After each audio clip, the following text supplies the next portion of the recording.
tidak boleh dipertikai kenyataan bahawa tindakan ganas ini menyerang negara berdaulat dan merdeka adalah tindakan biadab, melanggar prinsip piagam Pertubuhan Bangsa-Bangsa Bersatu dan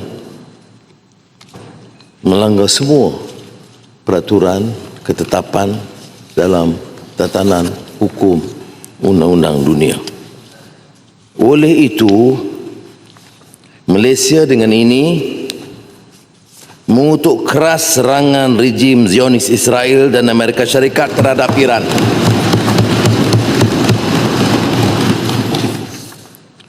Dan kita berpandangan bahawa tindakan ketenteraan yang berterusan ke atas negara bebas dan merdeka Iran, betapapun perbezaan dasar dan sikap terhadap negara tersebut,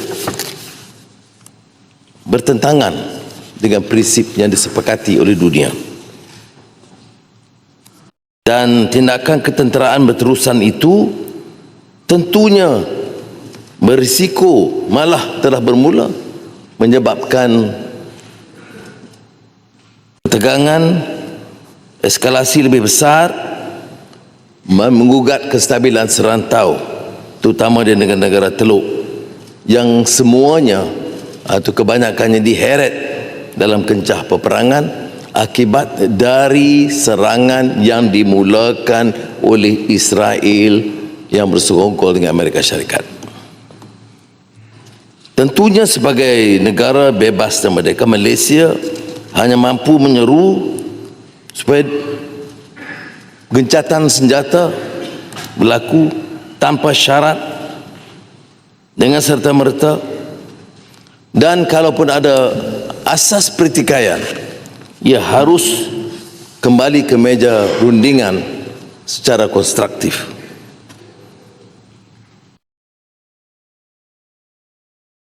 Tatanan dunia termasuk PBB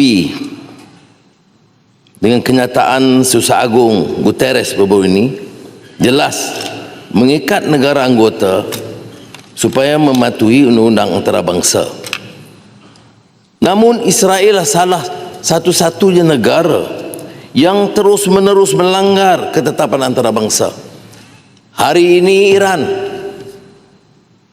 semalam Lebanon, sebelumnya Iraq, Syria, dan pembantaian terhadap umat dan rakyat Palestin dan Gaza berterusan hingga kini. Sebab itu kita tidak ada pilihan melainkan untuk menyatakan dengan tegas dan jelas bahawa tindakan ini adalah tindakan yang bertentangan dengan peraturan tatanan dunia dan harus dibantah dengan keras. Pilihan lain tentunya selain perdamaian ialah untuk mendapatkan kerjasama dengan negara teluk supaya kembali bersatu, mengadakan rundingan, pertahankan kebebasan dan kemerdekaan rantau.